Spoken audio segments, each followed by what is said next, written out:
Okay, so there's a digger making noise outside my window, and it doesn't really bother me. I just thought I would sit in a different room so the sound is a little bit better. So I'm sitting on the couch and we'll see how it goes.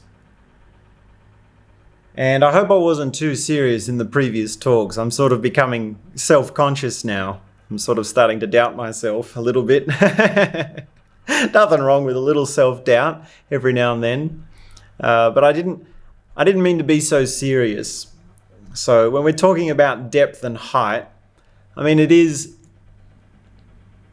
it's sort of funny that some people think living a deeper life means becoming more serious. That is a trap that a lot of philosophers and psychologists make.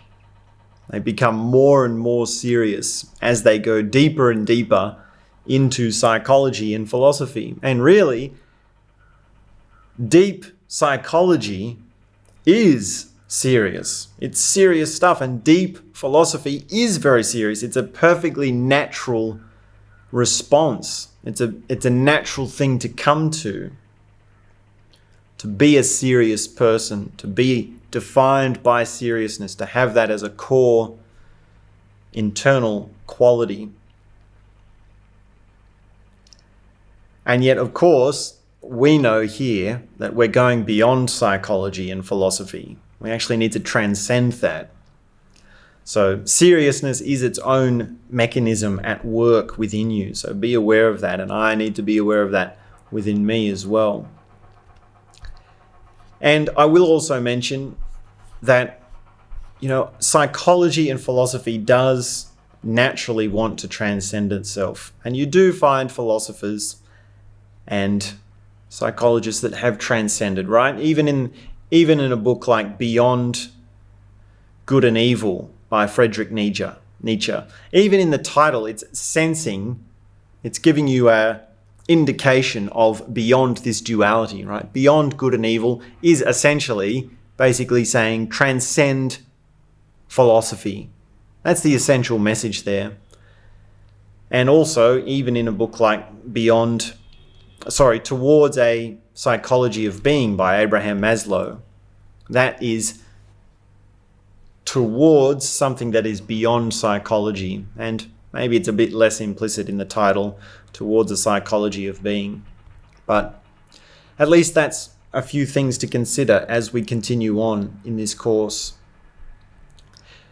Now, in this chapter, in this talk, I wanted to say just a few things about conscious choice of exclusion. So, conscious choice of exclusion is something you need to understand as a way of transcending yourself. And you need to be tricky with this because it doesn't mean being closed-minded, and it doesn't mean repression. It doesn't mean denial of self. So we've talked about self-acceptance and connection to yourself. Here, with conscious choice of exclusion, you exclude certain things about yourself. And further still, the more practical side of how this is applied is with what it is you choose to not consume. So your choice of exclusion in what it is that's going into you. And most broadly speaking, we mean the culture that is going into you, the cultural conditioning. So this means the kind of talks you listen to, the kind of speakers you listen to, the kind of people you listen to teach and talk, the kind of books you read, the kind of movies you watch, the kind of events that you go to, the kind of people you associate with. And the list goes on and on and on of points of contact of how culture affects you and conditions you. And this intangible asset is the ability to say, hey, no, I'm not going to do that.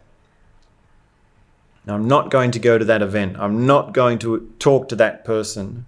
I'm not going to read that book, or so on and so forth. And the tricky thing is that in order to say no to something consciously, you have to some degree, know what it is. You have to some degree, have a sense of what it is you're saying no to. So that's how conscious choice of exclusion is not the same as closed-mindedness, because closed-mindedness is saying no without getting a sense of what it is. And there are certain things that you have to taste before you know what they are. You have to have a sample. And there are certain things that when you get a sample of it, when you try it just for a little bit, then you do have a pretty good idea about it. Like when you're a kid and you try spicy food for the first time. Now, of course, it does depend on which cultural background you have. Some cultures are big on spicy foods. But in my culture, it is not common for kids to eat spicy foods. Kids don't like spicy foods. And if they happen to try it, then chances are they wouldn't like it. It would be a sensation that's too intense. It's too overwhelming.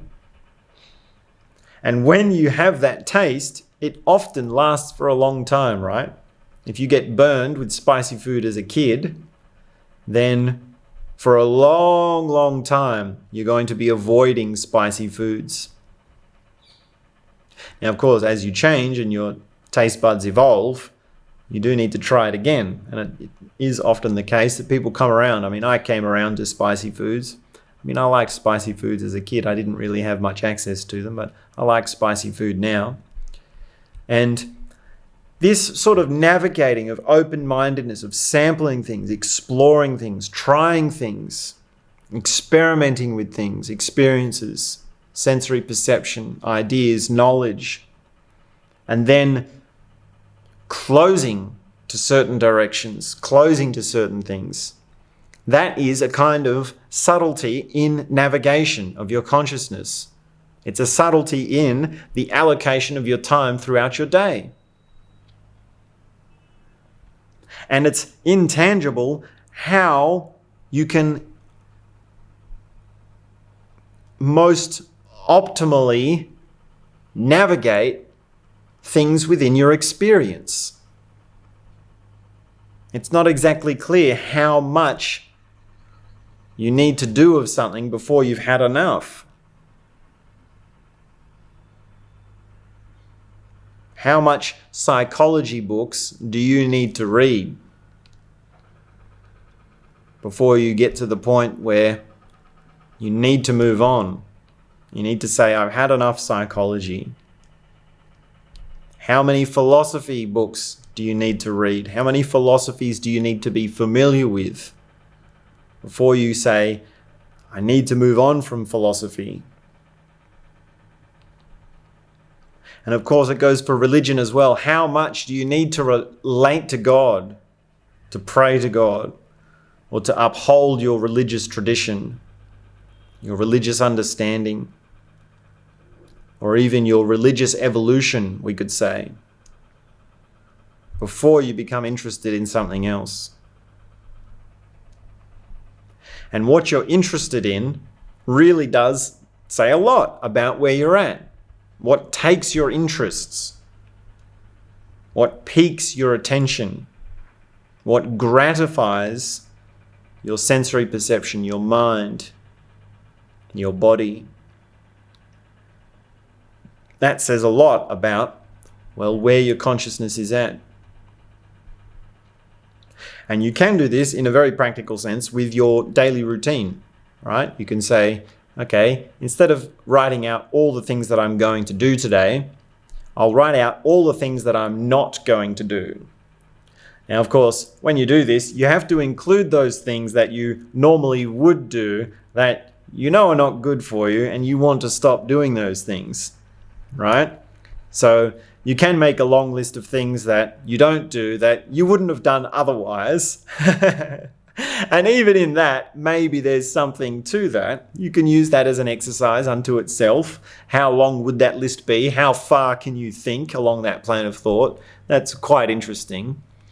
But to not do the things, right? To exclude the things that you know will make you more conscious, more aware, on a higher plane of existence, living, higher plane of experiencing, then that will take some effort, right? It will take some, you'll come to the day where you actually don't have the ability, the willpower to not do that thing, to not do that bad habit. And in fact, there's even a back and forth of resistance, right? And that's why this intangible asset is not excluding things that are bad for you. That would be too crude an understanding. The intangible asset is the conscious choice of exclusion.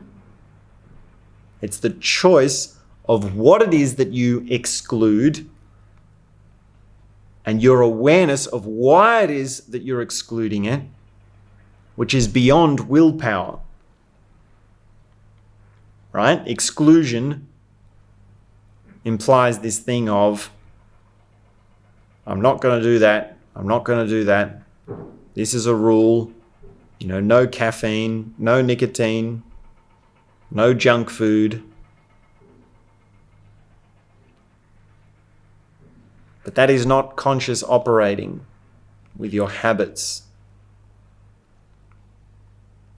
And it's not conscious operating with what it is that you consume. Now, you will notice with many people who talk about self-transcendence and moving into higher consciousness, that there is this tendency to demonize culture. There is this thing that is demonizing cultural conditioning. And we've even done that here. Right? At certain points in this conversation, in this course, we've had to do that for the point of illustrating certain levels of consciousness. But here, with this understanding of conscious choice of exclusion, you realize that that demonizing is only a kind of judgment upon something that is only a partial choice, right? You're only partially aware of the choice of exclusion, right? If you were to say to someone, well, why do you exclude culture? Or why do you exclude a certain thing within a culture? And they say, well, because it's bad for these reasons, then that would only be partially conscious. That would be only a partially conscious choice of exclusion. Because to be conscious of a choice of exclusion, you need to be fully conscious of the choice.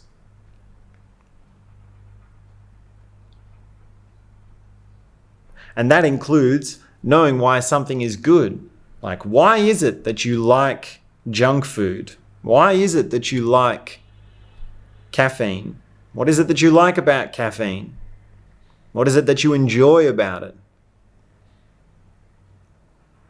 Because there's a part of you that keeps going back again and again to it. And if you just keep telling yourself, oh, this is bad, this is a bad habit, I should stop this, then you know, right, to anyone else, to anyone else who sees this internal workings of you, they can see that it's not you're not conscious.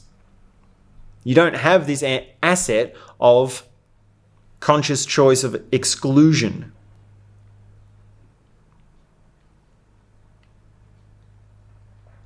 And in a very, very real sense, there are things that we have to cut out. There is a grand pantheon of distractions in this world. And you understand this word pantheon, right? Pantheism. Pantheism is all gods. It's the inclusion of every single god.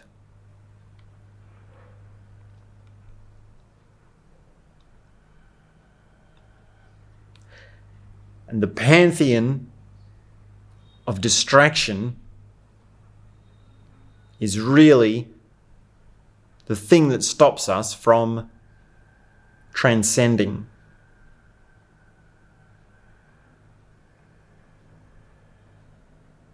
It's the thing that hooks us into the roundabout way of continuing to chase our own tail. Because, of course, distractions are so enticing. They're so intoxicating. They're so alluring. They're as great as many gods, right? And God might be the ultimate distraction. God and consciousness and realization and connection to existence, infinity, expansiveness. This is all possibly a kind of distraction, right? Even consciousness work itself can be a distraction. Therapy can be a distraction.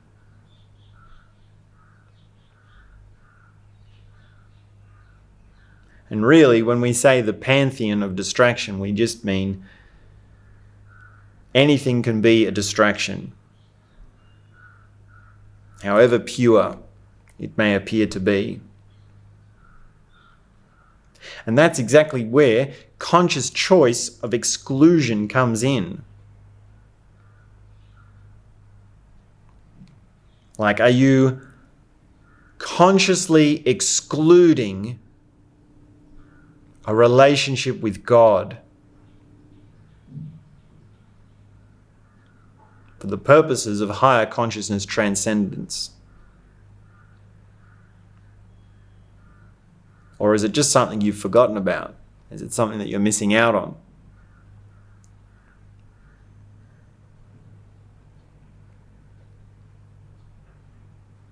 And it goes the same for psychology and philosophy as well.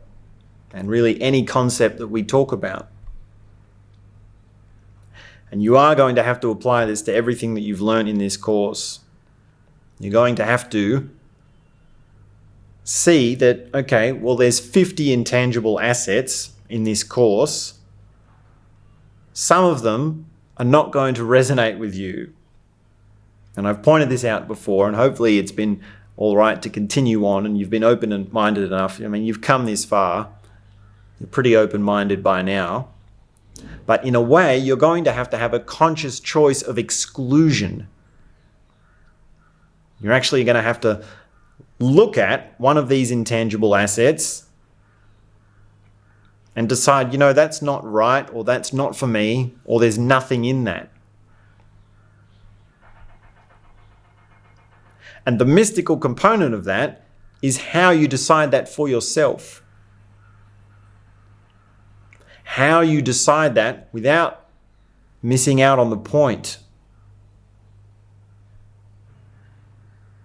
Right? This has never been a matter of me having secret knowledge that I impart to you.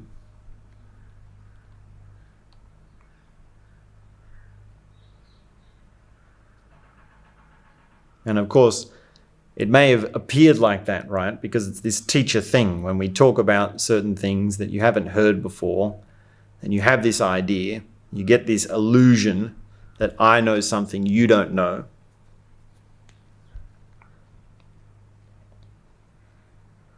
But the trick, the sort of caught you red-handed of any teacher is that they don't know any more than you do. Knowledge is a level playing field. Knowledge is just one level, right? The level of knowledge doesn't take much to flatten. It really doesn't take much.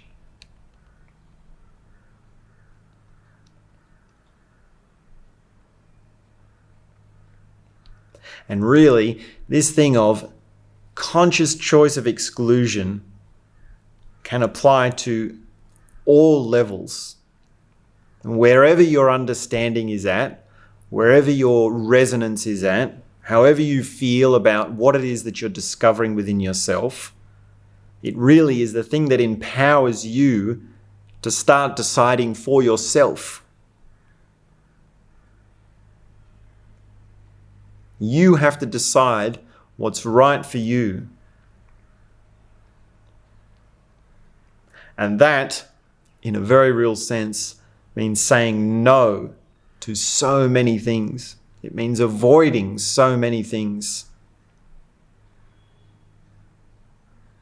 And it is sort of like that whole thing of refinement and purity, right? So when you start out, you're trying to build, you're trying to create, and you're making more and more.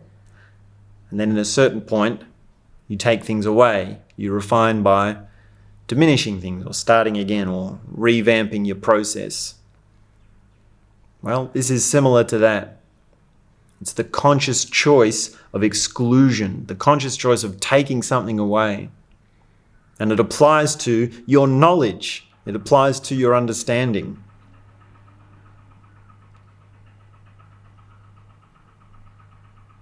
And really, when you transcend psychology and philosophy and religion, including all of the gods, and you find things for yourself, and anything that takes you away from your true essence can easily be avoided. It's a radical discernment, and you get a sense of it. You become acutely aware of what is taking you in the wrong direction. Right? Some things are obviously the wrong direction. Eating junk food, smoking, not exercising, watching too much internet. This is all very obvious in how it's wrong and bad for you and taking you in the wrong direction. It doesn't really take conscious choice of exclusion to work that out. But for you to transcend beyond everything into your own true nature, your ultimate nature, you're going to have this mechanism for yourself. You're going to have to be able to apply conscious choice of exclusion across every level: knowledge, experience, perception, emotion, relationships, concepts, ideas, understandings.